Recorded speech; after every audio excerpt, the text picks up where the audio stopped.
Welcome back to Nonfiction for Life, the podcast where we interview authors who write compelling true stories and books with great ideas for living well. I'm your host, Janet Perry, and today we'll be talking to Adrian Gostick. He's the co-author of the book, What Motivates Me? Put Your Passions to Work. Before I introduce Adrian, let me thank you again for listening. We're so happy that you're sharing the podcast with your friends and that you're using the ideas that these authors are sharing with us and that you're enjoying their stories. We're going to be asking you for your ideas of authors and books that you would like to hear us talk about. So look for those requests on all of our social media platforms, on Twitter, on Facebook, on Instagram, and we really do want to hear from you. If you're not a social media person, that's okay. You can email us at feedback@nonfictionforlife.com. And now let me tell you about Adrian Gostick. He's a global workplace expert and a thought leader in the fields of corporate culture, teamwork, and engagement. He's the founder of the training company The Culture Works. He's also the author of All In and The Carrot Principle. His books have been translated into 30 languages and have sold over 1.5 million copies around the world. As a leadership expert, he's been called, quote-unquote, fascinating by Fortune magazine and, quote, creative and refreshing by the New York Times. People know who he is. He's appeared on NBC's Today Show and CNN, and he's often quoted in The Economist, Newsweek, and the Wall Street Journal. If you Google the 30 top leadership gurus, he's on the list alongside Jack Welch and Jim Collins. Today, we're very pleased to have him with us talking about his latest book, What Motivates Me? Put Your Passions to Work. Welcome to the program, Adrian. Thank you for joining us today. Hey, thanks, Janet. Appreciate it. We're interested in talking to you about your book, What Motivates Me? Let's start right in the middle, where you actually give your own summary of the book. You make a pretty good case for what you call a global crisis, citing that 87% of the world's workers are either not fully engaged or they're disengaged in their work. And in my mind, that's almost everybody. So tell us what factors you measured to assess engagement. Yeah, we've surveyed now more than 850,000 people on employee engagement issues, and everybody, you're right, almost everybody is disengaged to some degree. There's something about their work experience that may be bothering them. Now, the trouble is we've known about employee engagement since the early 1990s. We've been studying this subject as organizations. We've been trying to affect employee engagement issues, and yet employee engagement remains relatively flat over those decades. There's very few business issues that we've not been able to tackle, but this is a tough one. And so what we found in our research is the best managers, those that have luck and success in driving their engagement of their employees, is that they manage people one by one. They don't try to manage everybody the same. They learn what motivates people individually, and they try to sculpt their jobs just a little bit to give them a little bit more work that they find engaging, a little less work that they find frustrating. Sounds really simple, but rare is the manager that will do this. Well, on the flip side, we should bring up the good news, and that is that this is a quote from your book. You say, those most motivated at work also generally earn higher incomes and are 150% more likely to be happier with their lives overall. So this is a bold claim. So what? Well, and I love that. Probably had this in your life where you've had a job that's just made you want to pull your hair out. Maybe it was a boss who was demoralizing to you. Maybe it was coworkers you didn't click with, or a culture that just didn't seem like a good fit. You took that home with you. I mean, we have a tendency to do that, and yet, no matter how good our home lives are, it's very hard to make up for that miserable experience we're having when we have one of those truly lousy jobs, and usually it relates to the manager. And so that's a great statistic coming out of the University of California that if we are motivated at work, we're 150% more likely to have a happier life overall, because where do we spend most of our days? It's at work. So that explains why you focused your research at work. And and most of our listeners, I think, will be coming from that point of view. You make a distinction, though, between hobbies and motivation. Can you tell our listeners how you define hobbies? Yeah, and just to give the listeners an idea, with the book "What Motivates Me," there comes an assessment in here that was built by a couple of clinical psychologists for us. We tested this over a couple of year period around the world, so it's about 100 question assessment that helps you identify really what motivates you in your work and in your life. And so the idea of finding a motivator, and really, as you said, when you take this motivators assessment and you're working through the book, really you're taking it with your work in mind, not home, not your hobbies, but really what motivates you on the job. Because hobbies are those things that we maybe love to do, but maybe we're not good enough to be a professional at it. I loved to play hockey when I was a kid, but I wasn't good enough to play professionally. Likewise, we need to make sure the things that we're motivated by are also strengths, and that there's a market for what we're doing. But the thing that was missing in all the assessments that are out there about strengths or personality was there was no real scientific way for somebody to find out really what they love to do at work and why they may have been a little frustrated at work. I'm really glad you brought up that assessment. Does that can our listeners know that if they buy the book, they have access to taking that motivators assessment? Yeah, every book comes with the motivators assessment. Normally we sell it for $40 on our website at thecultureworks.com, but it comes free with the book. And what's really fun is not only taking it yourself, but having your significant other take it sometimes too. And you go, oh, that's why sometimes we may not work as well as we can together. You're driven by this, and I'm driven by this. We found 23 different human motivators that motivate people. Now, unfortunately, there were a lot of books out there by well-meaning people that said everybody's motivated by these 3 things or these 5 things. The trouble is we're not that simple. We're all motivated by very complex, different ideas. And as you start understanding these from the motivators assessment, you can start to sculpt your work a little bit and see why perhaps you have been a little frustrated.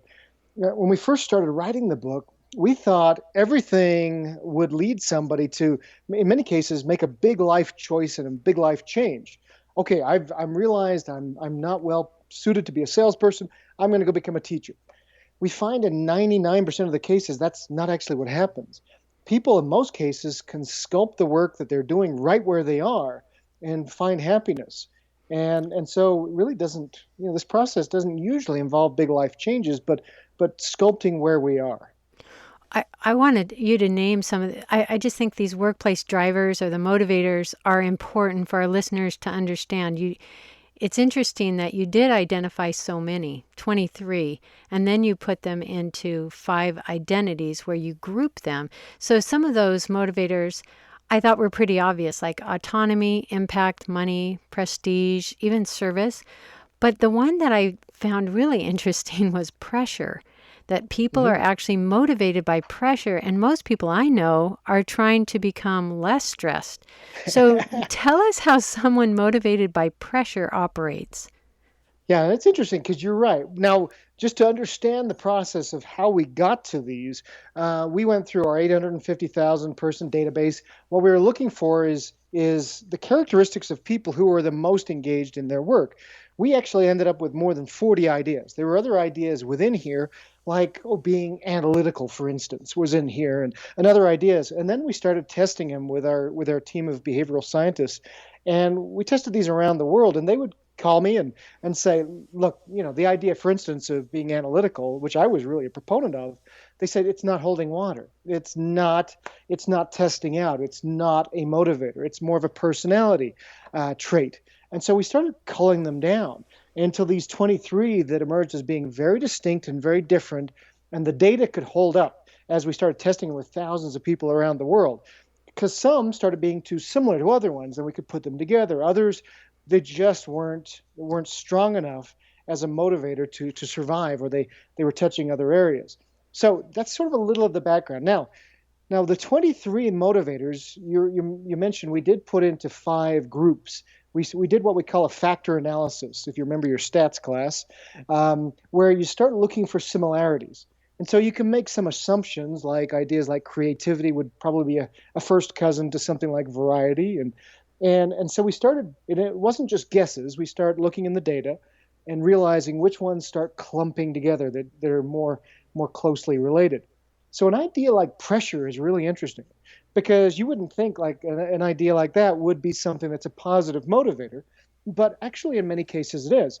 You see an idea like pressure arising in somebody who goes to work as a firefighter, somebody who works in the police force, somebody who may be in the military, somebody who's really driven to accomplish, and it falls into the category we call achievers. These are people driven by challenge and excelling and ownership, problem solving. And so you see how pressure sort of fits into here. Now, what's really interesting is I had a senior leader from Wendy's who did this with her team. And so she was a regional vice president, and she had 8 direct reports who ran all the Wendy's in the Rocky Mountain region. Her number one motivator as a vice president is pressure. She loves pressure. She thrives on it. The number 23 motivator of one of her employees was pressure. And so you kind of see as they started comparing, and in fact, when I met that employee of this vice president, the employee said, "You saved my job." She said, we didn't realize why we weren't clicking. But finally, she says, I was able to go to my boss and say, pressure is my 23rd motivator. And the boss was thinking she was providing, that kind of pressure that people lead. Everybody thrives on pressure, right? And what she found was that, no, everybody doesn't thrive on pressure. In fact, if she give a little bit more time, a little bit more autonomy, this person was a lot more effective. Where this boss, again, we see things through our own glasses, and we think everybody's motivated by something because we are. I think it's more acceptable to be motivated by certain things than another. For example, one of those 23 workplace drivers is fun. And I'm not sure people who are motivated by fun are equally valued to those who, for example, seek learning or problem solving or excelling. How do we deal with that if we're either a coworker or a boss of someone like that? Yeah, that's a great question, because the question is, are there certain motivators that are less valued on the job? And yet, when you think of fun, how valuable is that at an organization like Southwest Airlines? It's an organization that's has a lot of danger involved in it. They're putting people in metal tubes up in the air, and yet they hire people who are fun. They hire people, you think of a company like Disney and the brand that they've created because they are looking for people who are fun. I do a lot of work in the healthcare industry where we're working with healthcare organizations to enhance engagement. And fun for people in their 20s and 30s in healthcare is one of the top drivers. They get into healthcare because they love people. They're typically not scientists when they're working as nurses or other orderlies in the hospital area, and they want some fun in their environment. And the trouble is that sometimes their managers don't get that. And so this is something that's really interesting. We see a lot more millennials driven by ideas like fun, and later in our careers we become more of grumps, and we become more, we got stuff to do. And so really we find that there are smart organizations out there now that are looking for people who are fun because they know they can connect with their customers. I mean, who wants to go, shop or, do business with somebody that's just curmudgeons and not fun to be with? So thankfully we're seeing more and more organizations value ideas like empathy and fun, and realize that if we can create a little levity within our organizations, we can have more productivity and more customer focus. In fact, KPMG, one of the big 4 accounting firms, not too long ago now, they did this survey of all their employees and tried to determine why they weren't getting the employee engagement that they were looking for. And one of the highest scoring items was that people wanted more fun at work. And these are all accountants and tax professionals, and they actually implemented programs to have more fun at work, even when people were sitting at their desks. So it's really something that I'm seeing more and more within organizations. That's really interesting. Well, tell us the process you went through to pull these 5 identities together using the 23 motivators. Right. And so just to give you an idea, again, this was all built from the 5 identities. As we started looking, we realized as we were going through this process with our PhDs and they were clinical psychologists and behavioralists, we realized that 23 motivators was just too much for people to sort of take in all at once. And there had to be a way to bring them all together and to maybe cull them down into like-minded groups. And that's where we did our factor analysis and we started building identities. And what we came up with were 5 big identities where the motivators clumped. The first are achievers. These are people who are just driven to achieve. They're not looking for as much a reward. They just want to climb the top of the mountain. I think about it like, running a 5K. I used to run 5Ks around my community here. And to me, I wouldn't go run a 5K unless I thought I could win my age group. But an achiever just wants to go run the 5K. I just want to go be a part of things and achieve. They want to run the marathon just to run the marathon. They don't even care about their time. Where somebody who is reward driven, one of their other identities, a reward driven person wants the recognition. I want to get that trophy. They're about ideas like money, prestige, recognition. We find a lot more millennials are reward driven. People, as they get a little older, start to become more achievement oriented. The other identities are builders, which are about purpose and service and teamwork and developing others. A lot of great leaders, teachers, people like that are builders. Caregivers are those people that I mentioned that have fun at work. They're about family, empathy, fun, ideas. So we find a lot of caregivers in professions like customer service, in professions like healthcare. And the last group are what we call the thinkers. They are driven by ideas like autonomy, creativity, learning, variety, making an impact in the world. Find a lot of thinkers in not only in like you might think about design or advertising, but also in IT, in a lot of different industries. We see thinkers emerge, and they're the people who want to know why we're doing it this way, and they want to challenge the status quo. They're very, very valuable to an organization. These identities you seem to be associating with certain jobs, certain careers, but within those careers, there must be some that don't really fit the mold. Is that correct? Or are you seeing that's where the line of demarcation lies, but career by career? Yeah, and that's a great question because you're right. I might say, look, caregivers are, we have more caregivers in healthcare. In fact, it's the number one identity we see in healthcare. But can somebody who's a thinker do really well in healthcare? Absolutely. What we find, unfortunately, though, is sometimes we have homogenous teams. So, say I run a sales team in, insurance. Well, and I think everybody in my team should be reward driven or maybe an achiever. Those are great, I would think, great qualities. And what we do as a manager, I tend to hire people who are very like me. And what we find, however, is homogenous groups are never as successful as diverse groups. Not just diverse in the typical things we think about with diversity, but diverse in how we approach work. So say I'm the manager of a team of reward-driven achievers in my sales group here in selling insurance. Well, who are my thinkers? Who are the people coming up with the next big idea? Who are my caregivers who are really great with people and are really connecting with their teammates? Who are the builders who may be about developing others and teamwork, et cetera, who may be able to be the next manager of my team and who may want to lead and mentor others? What we find is when you start looking at these from a team perspective, that's when it gets really exciting to see how we can work together and what we may be missing on our team. That's important, and it's important to know that diversity does make a stronger team. Before we leave this idea of identities, you've broken it down along age lines. You've told us about millennials, and you've told us about careers and where they tend to fall. We need to ask the question, is there some sort of breakdown along gender lines? It's interesting. We've noticing more split on age versus gender, and you wouldn't expect that, but some difference in gender.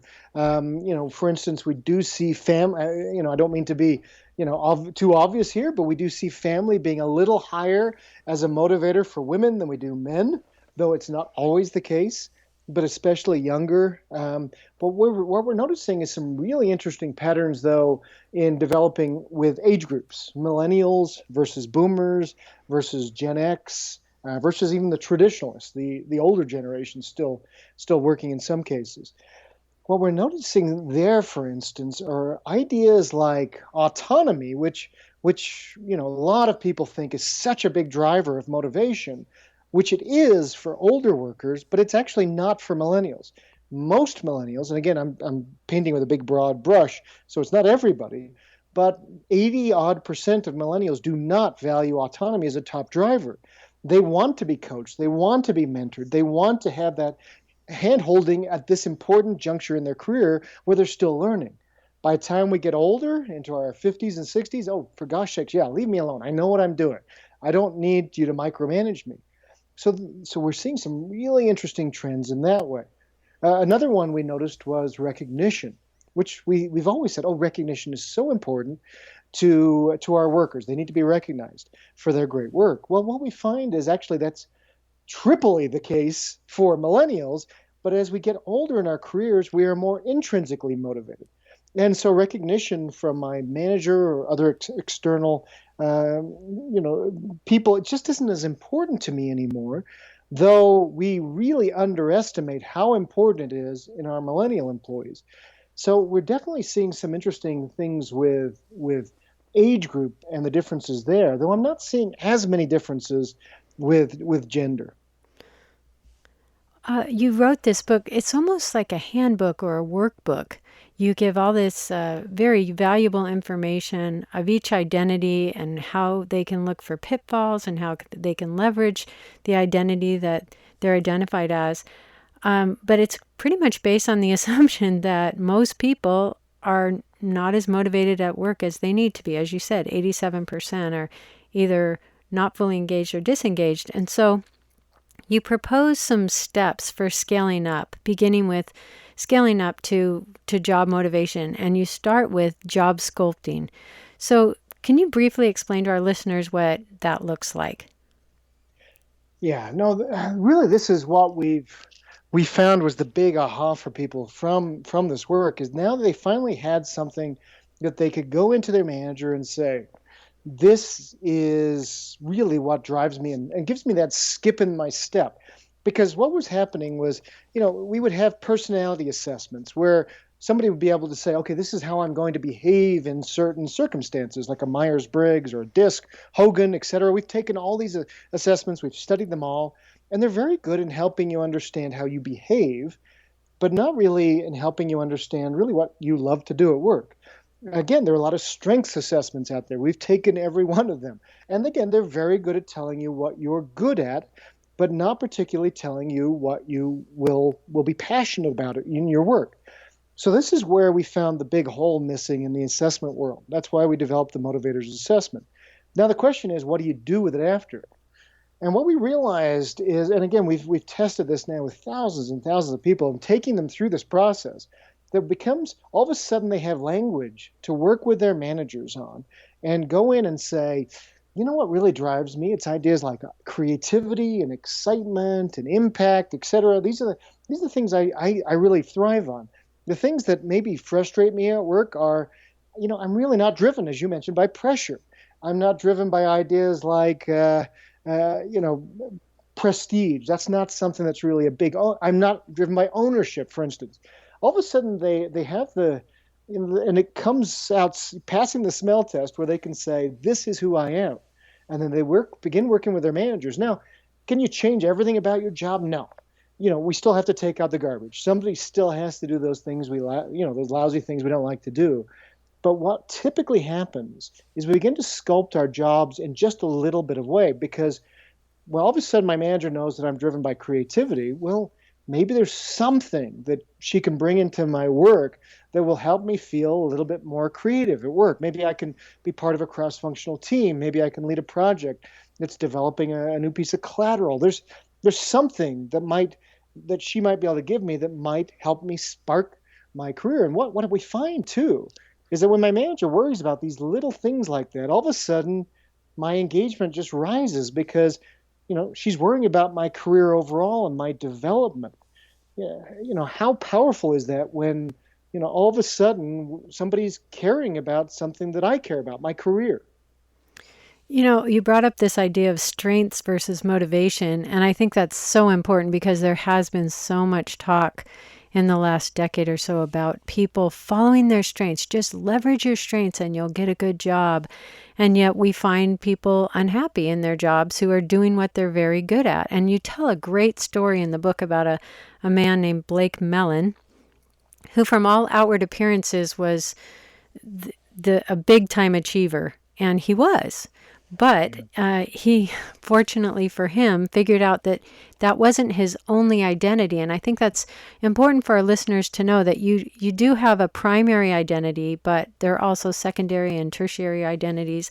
And Blake figured that out. So maybe share his story with our listeners to help them understand what it means to leverage your strengths, but seek a job that really plays to your motivations.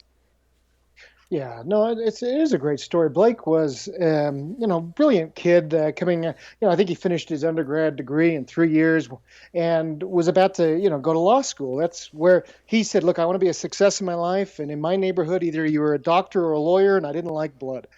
So Blake said, "Well, I have to become a lawyer then," and that's how you become a success in life. And there was one of two paths, and sometimes we do that. A kid is good in math in school, so hey, become an engineer.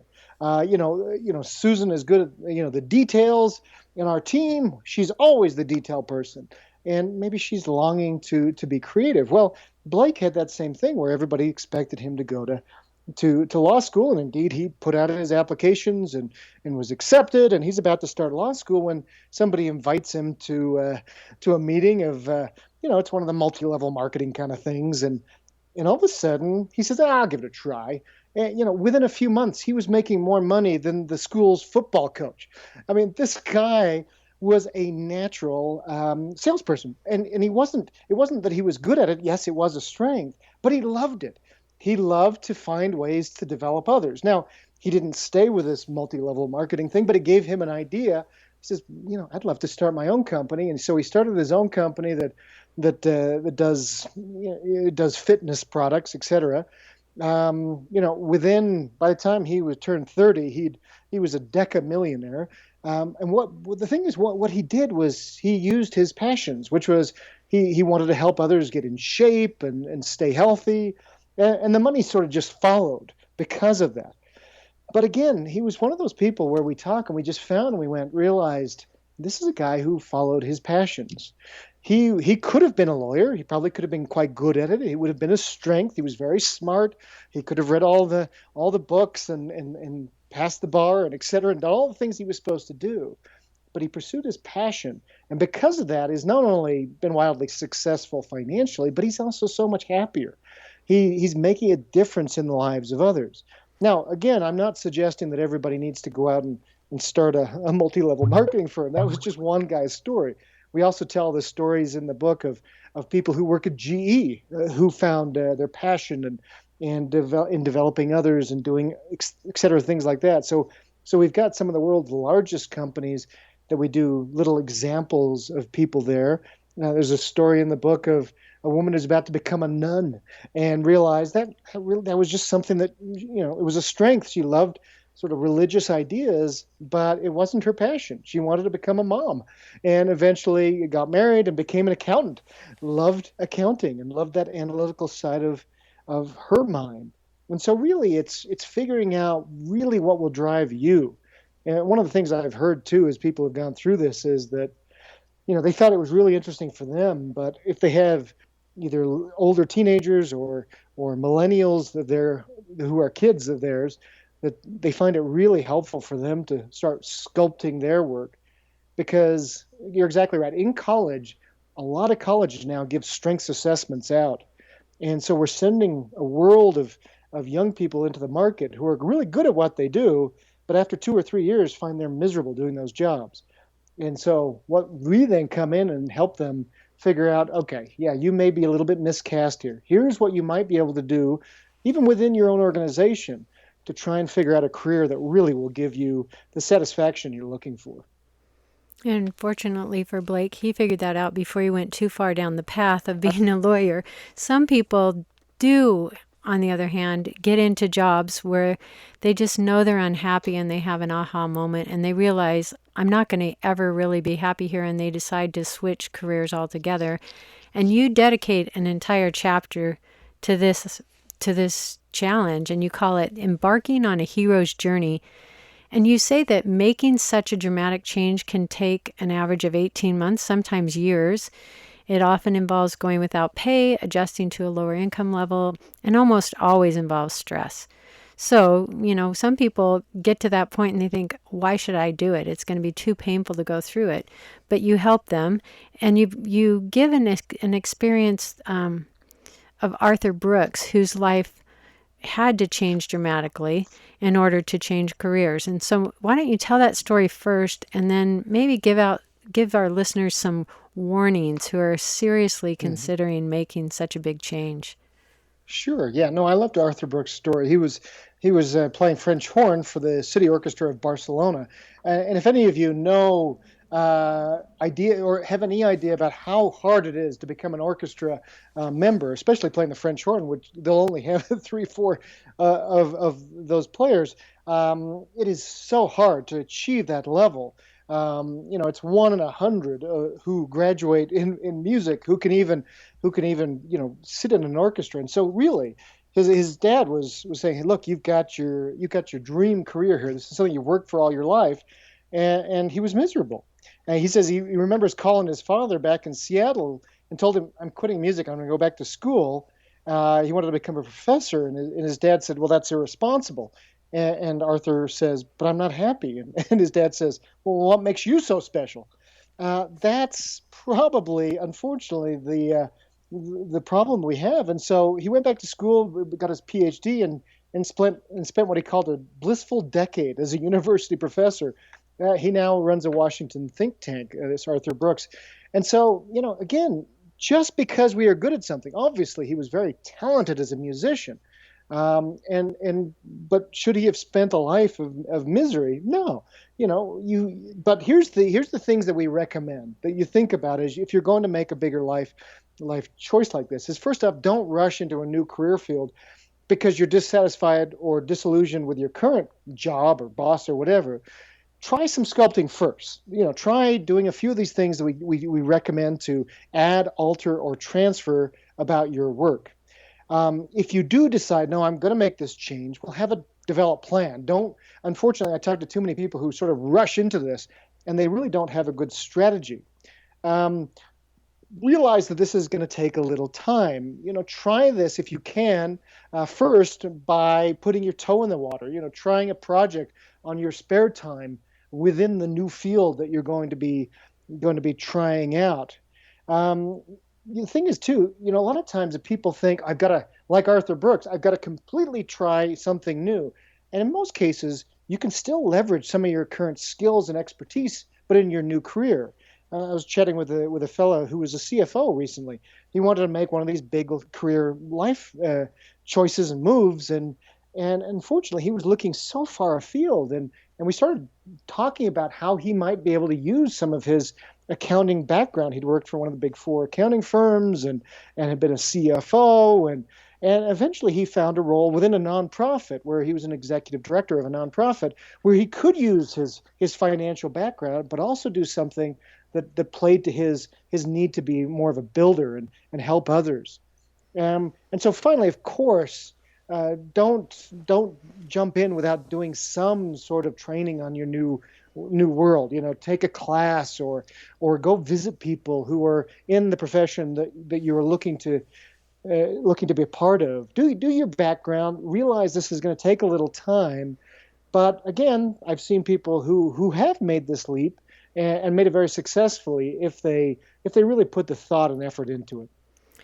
That's wise advice. And the nice thing about the assessment is they don't just have to go after something on a gut level. I'm not happy. I want to change. They can use this assessment, this personalized assessment, and like you said, have vocabulary around what their motivations are. So let's just talk about employers, managers, or team leaders. Let's suppose someone's hiring or simply putting a team together at work. Where would you suggest they start?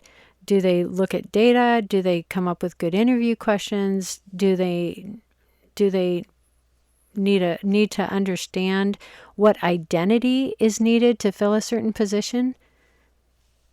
Yeah, no, really, at this point, if you're going to get started, now, again, as you mentioned, whether if I have a team of 10 people or I'm just an individual who wants to understand what motivates me, there really are a couple of different ways of starting. So if I'm an individual, yeah, pick up a book or get a copy of the assessment, drill into this and start figuring out really what it is that may be frustrating me today, what it is that I could do to sculpt my career.